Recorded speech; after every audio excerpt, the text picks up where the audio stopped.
आज हम बहुत ही विशेष और बहुत इंटरेस्टिंग टॉपिक पर चर्चा करेंगे। ये इंटरेस्टिंग इसलिए भी है क्योंकि बहुत ही कम लोगों का इस पर ध्यान गया होगा और यह टॉपिक है पांडवों का इंद्रप्रस्थ नगर निर्माण से उनके जीवन में परिवर्तन क्या हुए, क्यों हुए और क्या प्रकृति भी कारण हो सकती है महाभारत जैसे भीषण युद्ध का। नमस्कार, मैं Sucheta, astrologer, philosopher, vastu researcher. आज हम यह जानेंगे कि ग्रह निर्माण के बाद जीवन में अनेक सकारात्मक एवं नकारात्मक परिवर्तन जीवन में होते हैं, परंतु बहुत से कम लोग इस पर विश्लेषण करते हैं, इसको समझने का प्रयास करते हैं। और यह जानना बहुत आवश्यक है कि वास्तुशास्त्र एक गूढ़ एवं साइंटिफिक विषय है जिसको समझना बहुत इंटरेस्टिंग है और हर चीज़ के पीछे इसके रीज़न और लॉजिक होता है। और इसी रीज़न और लॉजिक को हम समझेंगे कि क्यों वास्तुशास्त्र के अनुसार पांडवों के जीवन में और वास्तुशास्त्र का जो संबंध हम देखते हैं, क्या कारण है उनके जीवन के कष्टों का, और इस सिद्धांत को जानने और समझने, एनालाइज करने की प्रयास करेंगे। क्योंकि यह देखा गया है कि पांडवों को जब बहुत कठिनाई के बाद धूर्त कौरवों से भूमि प्राप्त हुई, वो भी निर्जन प्रदेश, वन प्रदेश दे दिया गया, उस पर भी वे हर्षपूर्वक उत्साह से अपने नगर का निर्माण करने में प्रारंभ कर दिया उन्होंने। और जैसे उन्होंने नगर निर्माण प्रारंभ किया, गृह प्रवेश हुआ, तो दुखों का सिलसिला सा उनके जीवन में शुरू हो गया। जो पांडव कुंती पुत्र सोच रहे थे कि नूतन राज्य से उनकी कठिनाइयाँ समाप्त हो जाएंगी, जीवन में शांति आ जाएगी, सुख से वे अपने जीवन का यापन करेंगे, उल्टा उनके जीवन में उठापटक, महाभारत जैसे युद्ध और अनेक विभीषिकाएं उनको सामना उसका करना पड़ा। यह सिद्धांत, ये विषय बहुत ही रोचक है, इसे समझना बहुत आवश्यक है। इसी से आप वास्तुशास्त्र के मर्म को भी समझ सकते हैं।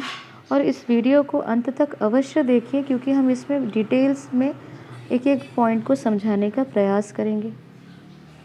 क्योंकि आजकल वास्तुशास्त्र को मात्र वास्तु पुरुष मंडल, दिशा, रंग, कुछ पेड़ पौधे आदि तक सीमित कर दिया गया है, परंतु वास्तुशास्त्र बेहद ही गूढ़ और गहरा विषय है। इसे आप जितना समझेंगे आपको लगेगा ये आप उतने ही उसमें जानना आपके लिए बचा हुआ है। इस प्रकार जैसे आप वास्तुशास्त्र को समझते हैं कि इसको जानने के लिए आपको ज्योतिष शास्त्र का, अंक विज्ञान का, सीक्रेट ज्योमेट्री का भी आग्रह करना पड़ता है, पढ़ना पड़ता है, समझना पड़ता है, अन्यथा वास्तुशास्त्र को पूरी तरह नहीं समझ सकते। कई 4 दिन की पढ़ाई में वास्तु एक्सपर्ट हो जाते हैं, परंतु ऐसा नहीं है। इसको बेसिक जब हम पढ़ाते हैं तो हमको 6 महीने का अगर कोर्स है तो 3 महीने हमें बेसिक पढ़ाने में ही, उसके गूढ़ मर्म को समझाने में ही लग जाता है, क्योंकि ये इतना साइंटिफिक और इतना महत्वपूर्ण विषय है कि आप जितना इसे आप समझेंगे आपको लगेगा कि ये उतना ही सिर्फ गहरा ही नहीं, इंटरेस्टिंग नहीं, आप उतने ही आध्यात्मिक रूप से भी इसको कनेक्ट कर पाते हैं। तो चलिए वापस अपने पांडव की कथा पर वापस चलते हैं। महाभारत का जो हम यह कथा ले रहे हैं वो आदि पर्व के अंत भाग से हमने इसकी कथा को बताना शुरू किया, पढ़ना शुरू किया। कथा क्या कहती है कि राजा धृतराष्ट्र ने शकुनी के परामर्श से छल पूर्वक पांडवों को उजाड़ एवं निर्जन वन जंगल दे दिया। और वह निर्जन जो जंगल था उसका नाम था खांडव वन। खांडव नाम क्यों पड़ा? क्योंकि ये खांड से इसका नाम पड़ा, जो कि प्राप्त होता था वहाँ व्याप्त महुए के पेड़ों द्वारा, और इसके फूलों से बनाया जाता था मधु। और हम जानते हैं कि खांड का अर्थ होता है मधु या मीठा। और जिस प्रकार आज कलयुग में हम शक्कर, स्पाइस, स्लो पॉइजन का प्रयोग देखते हैं, प्राचीन काल में ऐसा नहीं था, गुण खांड का ही प्रयोग किया जाता था। आज भी आदिवासी एवं दक्षिण भारतीय परंपरा में महुए के फूल से एक्सट्रैक्ट जो मधु प्राप्त होता है उससे नाना प्रकार के व्यंजन, मिष्ठान आदि बनाए जाते हैं। महुए से मात्र मधु ही प्राप्त नहीं होता, अनेक प्रकार की औषधीय प्रयोग भी इससे किए जाते हैं, अनेक प्रकार के इसमें औषधीय गुण होते हैं। महुए के पेड़ में बहुत से विशिष्ट स्थान प्राप्त है हमारे शास्त्रों में, हमारे जीवन में, आध्यात्मिक जीवन में भी इसे बहुत महत्व दिया गया है। और महुए को काटना तो दूर, इसकी पत्ती तोड़ना भी निषेध माना जाता था। क्यों? क्योंकि इसे ट्री ऑफ लाइफ या कल्प वृक्ष भी कहा जाता था। कल्प वृक्ष का अर्थ क्या होता है? जो वृक्ष आपकी इच्छा पूरी करे। परंतु मुझे ऐसा लगता है कि इसका नाम कायाकल्प वृक्ष होना ज़्यादा उचित है, क्योंकि आप महुए से, इसके फूल से बने तेल से, इसके फल से बने तेल से, फूल से, जड़ से, छाल, पत्ते आदि द्वारा स्वास्थ्य और निरोगता प्राप्त कर सकते हैं। और शायद इसीलिए अनेक जीव जंतु महुए के पेड़ पर निर्भर होते हैं। जब इसके फल गिरते हैं तो आप देखेंगे भालू, गाय, हिरण तक ही नहीं, चमगादड़ आदि जैसे छोटे मोट बड़े सारे जीव इस पर इसका फल खाने के लिए उपस्थित हो जाता है, क्योंकि वो उनके रिजुविनेट करता है, उनको स्वास्थ्य प्रदान करता है। और आज भी देखेंगे आदिवासी में इसके बने हुए मादक पदार्थ का प्रचलन है। जन्म से लेकर मृत्यु तक महुए के प्रयोग को बहुत ही श्रेष्ठ माना जाता है, इसका प्रयोग किया भी जाता है। और प्राचीन काल में जैसे मैंने बताया इसको ट्री ऑफ लाइफ कहा जाता था, और इसके अनेक रहस्यमय गुण, इसके औषधीय गुण भी है। परंतु इसके साथ एक सावधानी अवश्य रखनी चाहिए, जिसके ऊपर मैंने आप पहले भी एक वीडियो बनाया था कि महुए के वृक्ष के साथ किस सावधानी को जानना बहुत आवश्यक है, अन्यथा ये आपके लिए हानि का भी कारण बन सकता है। ये महुए का पेड़ के ऊपर इतना बड़ा इंट्रोडक्शन इसलिए क्योंकि बहुत से लोग पेड़ पौधे वनस्पति विज्ञान के बारे में नहीं जानते, पेड़ों के बारे में इतनी जानकारी नहीं रखते, और इन पेड़ों से जुड़ी जो महाभारत की कथा है इसको समझने में आपको बहुत सहायता होगी। तो चलिए लौटते अपनी कथा पर। कथा कहती है, जब पांडवों को निर्जन वन प्रदेश दे दिया गया, मध्य पांडव और भगवान श्री कृष्ण उस स्थान का निरीक्षण करने गए। उस समय उस वन के राजा नागराज तक्षक थे, परंतु उस समय राजा जो नागराज तक्षक खांडव वन के वहाँ उपस्थित नहीं थे। और आगे कथा कहती है कि मध्य पांडव ने तपस्या के द्वारा पहले इंद्रदेव की तपस्या की, अपने देवीय पिता की, और उनके मार्गदर्शन से वरुण देव को प्रसन्न कर दिव्य अस्त्र एवं दिव्य रथ की प्राप्ति की। इसी दिव्य अस्त्र और रथ पर विराजमान होकर उन्होंने खांडव वन को साफ करना, उसको वहाँ के सारे जीव जंतु को जलाकर भूमि को समतल साफ किया। और इसी से जो खांडव वन का जो ये देवराज इंद्र की कृपा से ये प्रदेश बना, इसीलिए इस नगर का नाम इंद्रप्रस्थ रखा गया। और कथा ये भी कहती है कि नागराज तक्षक को जो वापस लौटने पर उन्होंने वहाँ पे देखा किस प्रकार से उनके राज्य आदि को नुकसान हुआ, फिर भी भगवान श्री कृष्ण के आग्रह और देवराज के अनुरोध पर और मध्य पांडव की प्रार्थना करने पर वहाँ पे जो गड़ा धन था, स्वर्ण का भंडार था, उसे उन्होंने इंद्रप्रस्थ का नगर बनाने के लिए मध्य पांडव को प्रदान किया। परंतु यहाँ न कर्म का सिद्धांत खत्म होता है और ना ही भूमि दोष। अब हम जानेंगे खांडव वन से जो पेड़ पौधे जीव जंतु साफ किए गए और देवराज इंद्र जो भगवान श्री कृष्ण और विश्वकर्मा का आह्वान किया गया भगवान इंद्र और श्री कृष्ण के द्वारा। उसके बाद हम जानते हैं कि भगवान विश्वकर्मा ने कहा कि इस राज्य का निर्माण के लिए सबसे उपयुक्त वास्तु जो विशेषज्ञ होंगे वह महर्षि मायन ही हो सकते हैं, क्योंकि इतना उनकी इच्छा थी कि बहुत ही दिव्य नगरी का वहाँ पे निर्माण हो और उसके लिए उपयुक्त महर्षि मायन ही माने गए। और महर्षि मायन ने भगवान श्री कृष्ण आदि के द्वारा प्रार्थना किए जाने पर इस नगरी का निर्माण का कार्य सुंदर तरीके से शुरू कराया। और इस नगरी को स्वर्ग से भी सुंदर नगरी मानी जाती थी। उस समय की सबसे अलौकिक, सबसे अद्भुत और दिव्य भव्य नगरी मानी जाती थी। और इतनी भव्य और सुंदर इस नगरी को इसलिए माना जाता था क्योंकि जो दृश्य होता था, दिखता था, वो जनरली वहाँ पे विजिबल वह उस स्थान में नहीं होता था, और जो दिखने जो नहीं होता था उसका आभास होता था कि वो चीज़ प्रेजेंट है। इस कथा को मैं इसलिए आपको बता रही हूँ क्योंकि इसी के साथ हमने देखा कि कथा आती इससे जुड़ी हुई एक कथा है कि दुर्योधन जमीन समझकर जल में पाँव रख दी और वो गिर गए और माता पांचाली का वे हंसी का पात्र बने। और इस तरह से आगे दूसरी हम बदले की और एक कथा हम आगे देखते हैं कि किस तरह से दुर्योधन ने इसका बदला लिया। परंतु कहने का मर्म यही है कि ये बहुत ही दिव्य, बहुत भव्य नगरी थी और बहुत ही सुंदर नगरी होने के साथ-साथ इसमें बहुत से रहस्य भी थे कुछ चीज़ों को आप जब इसके बारे में पढ़ेंगे तो आप खुद ही बहुत हैरान या बहुत अद्भुत महसूस करेंगे। अब आप सोच रहे हैं कि ऋषि मायन कौन है? क्योंकि इतना भव्य दिव्य नगरी बनाने वाला तो कोई साधारण व्यक्ति हो ही नहीं सकता। इन्हें बहुत से लोग महर्षि मायन को मायासुर के नाम से भी जानते हैं और स्वयं भगवान विश्वकर्मा ने जिन्होंने आह्वान किया स्वर्ग जैसी सुंदर नगरी बनाने का, तो इतनी सुंदर नगरी बनाने वाले सूर्य के शिष्य, परलोक और लोक के ज्ञाता और वास्तु ज्योतिष आदि के गूढ़ ज्ञान को जानने वाले और स्वयं सूर्य देव द्वारा प्राप्त इस ज्ञान को प्राप्त करने वाले महर्षि मायन रावण के ससुर और माता मंदोदरी के पिता थे। उन्होंने अनेक ग्रंथों की रचना की जो आज भी रिसर्च का विषय है, जैसे मयमतम, सूर्य सिद्धांत आदि जो तमिल सबसे प्राचीन भाषा में लिखा गया। हम देखते हैं कि ये जो ग्रंथ जिन्होंने बनाए महर्षि मायन ने, वो मात्र थ्योरी बेस नहीं थे, पूरी तरह प्रैक्टिकल है। इसीलिए जब इन्हें आज भी वैज्ञानिक देश विदेश के वैज्ञानिक स्टडी करते हैं तो इसके गूढ़ रहस्यों को जानकर और एक्यूरेसी को समझकर बहुत ही ज़्यादा इसमें आप खुद स्वयं आप पढ़ें तो इसमें आप बहुत ज़्यादा लाभ प्राप्त कर सकते हैं, इसकी गहराई को जान सकते हैं।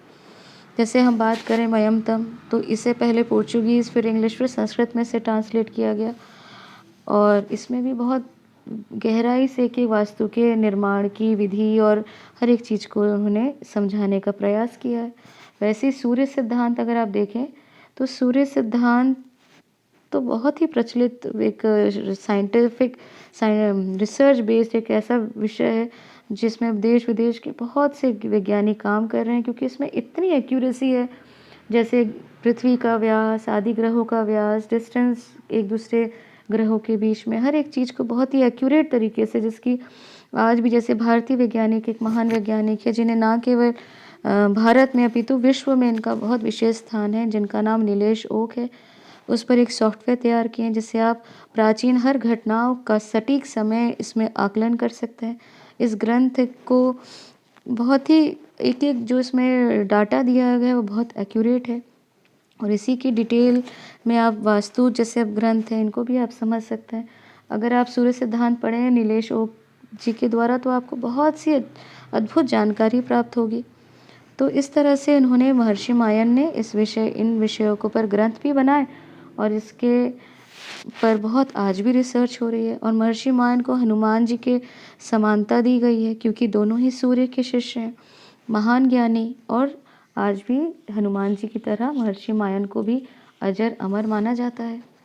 यह जानकारी इसलिए क्योंकि यह समझ सके कि इंद्रप्रस्थ का जो निर्माण किया गया, नगर का जो उन्होंने भव्य निर्माण किया, उसको निर्माण करने वाले कोई साधारण व्यक्ति, साधारण कोई एक्सपर्ट वास्तु वैज्ञानिक नहीं थे। वे देवतुल्य महर्षि की पदवी प्राप्त एक श्रेष्ठ ज्ञाता या जानकार थे।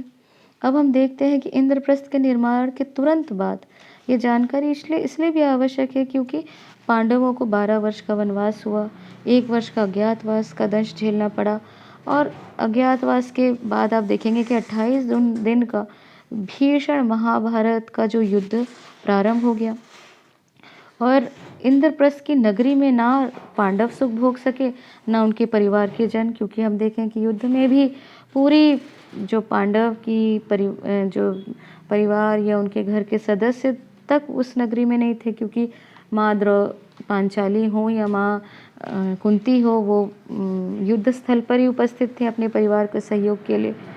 और युद्ध के अंत में भी आप देखें कि वहाँ इस स्थान में इतना नेगेटिविटी थी कि युद्ध के अंत के बाद भी इंद्रप्रस्थ पर न पांडव वास कर पाए, न उनके परिवार के उनके वंशज, क्योंकि इंद्रप्रस्थ को कर्ण के 8वें एवं एकमात्र बचे पुत्र को दे दिया गया राज्य करने के लिए। और जो लोग सोचते हैं कि ये मंडल दिशा आदि से वास्तु की जानकारी आपको प्राप्त हो गई, यह पूरी तरह अधूरी है। बिना भूमि के शोधन के, मार्जन के आप पूरा लाभ प्राप्त नहीं कर सकते। अगर आप फिर भी इसको बनाने की प्रयास करें तो इसका लंबा दूरगामी परिणाम झेलना पड़ सकता है। यह कथा का अंत नहीं है कि तब युद्ध के बाद भी, इतनी परेशानी के बाद भी अगर वे उस स्थान पर रह लेते तो शायद यहाँ पे अंत हो सकता था। परंतु हम देखते हैं कि जैसे ही यह युद्ध समाप्त हुआ तो कर्म का सिद्धांत हम राजा परीक्षित के साथ, जो मध्य पांडव के पौत्र एवं अभिमन्यु के पुत्र जो हैं और मात्र पांडव वंश से बचे जो एकमात्र चिराग जो थे, उनसे हम संबंधित देखते हैं।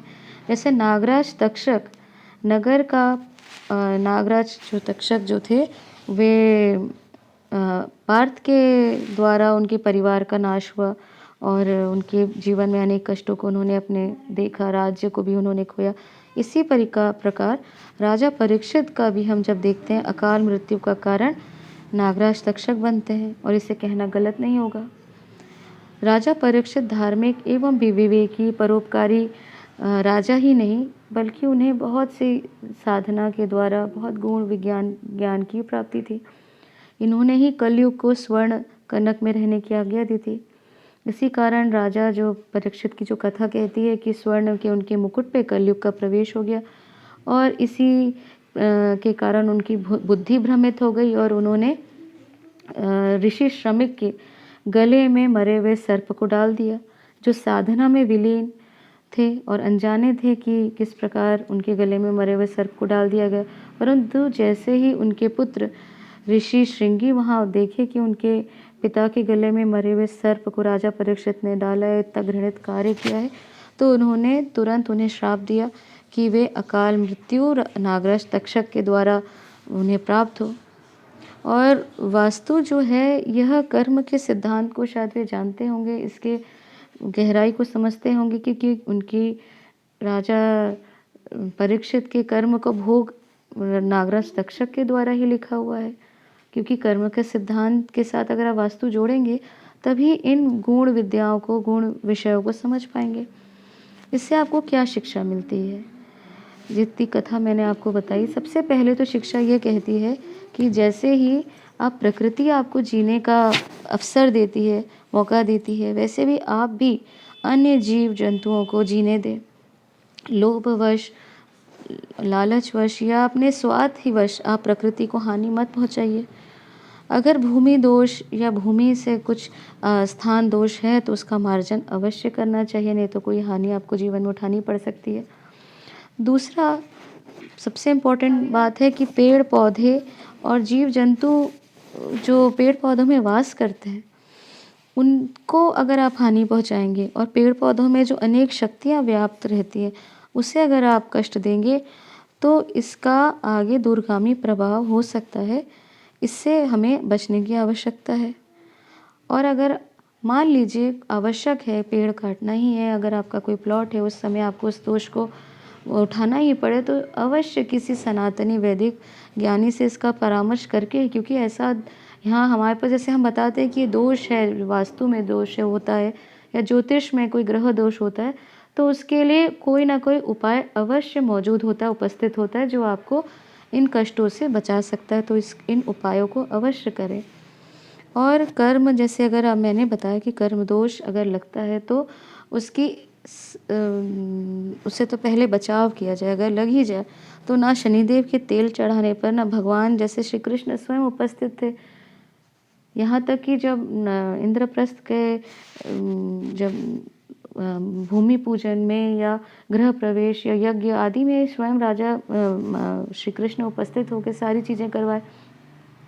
तो जब आपको कर्म दोष लगता है तो अपनी ही साधना काम आती है, उसी से आप अपनी इंटेंस साधना कर इन परेशानियों से आप बच सकते हैं या उससे आप आगे कर सकते हैं। आखिरी और सबसे महत्वपूर्ण जो हम इस वीडियो को बनाने का है कि अगर भूमि पूजन भी अगर आपने कराना है, अगर कोई स्थान में आपको नहीं पता कि कोई दोष है, तो वास्तुशास्त्र प्राचीन ग्रंथों में उल्लेखित है कि आप पहले आज्ञा लीजिए। आज्ञा उस स्थान से, वहाँ ज्ञात अज्ञात जो विजिबल इनविजिबल शक्ति है उनसे, और इससे आपको पहले एक दिन पहले भूमि पूजन के वहाँ जाके उन्हें फल फूल अक्षत दीप धूप आदि, कई लोग उसमें नॉनवेज भी दिया है प्राचीन ग्रंथों में कि जिस प्रकार के जीव हों उस प्रकार का उन्हें भोग चढ़ाया जाए। इससे आपको उन प्रसाद चढ़ाने के और अनेक उन पूजा पाठ से इस स्थान की आप जब मार्जन करते हैं पूजा पाठ आदि के द्वारा, तो निश्चित ही आप इन भोगों से, इन दुखों से आप बच सकते हैं। और अगर कोई साधक है तो शिव शिवा की और सूर्य देव की शक्ति से वहाँ सर्टेल एनर्जीज़ हैं, उनका असेंशन करके उस स्थान को प्योर करके, पवित्र करके उस स्थान में अगर भवन निर्माण कराए तो निश्चित ही सारे दोषों से आप बच सकते हैं। ये जानकारी यहीं तक। अगर आपको ये जानकारी उपयोगी, ज्ञानवर्धक लगे तो हमारे चैनल को सपोर्ट करें, और जितने भी रिसर्च बेस हम कुछ इन्फॉर्मेशन आपको देते हैं ताकि वो आप तक पहुंच सके, इसलिए लाइक और सब्सक्राइब करना बिल्कुल ना भूलें, क्योंकि इससे आपको फ्री नोटिफिकेशन वीडियो के मिल जाएंगे। और ये जानकारी यहीं तक। धन्यवाद।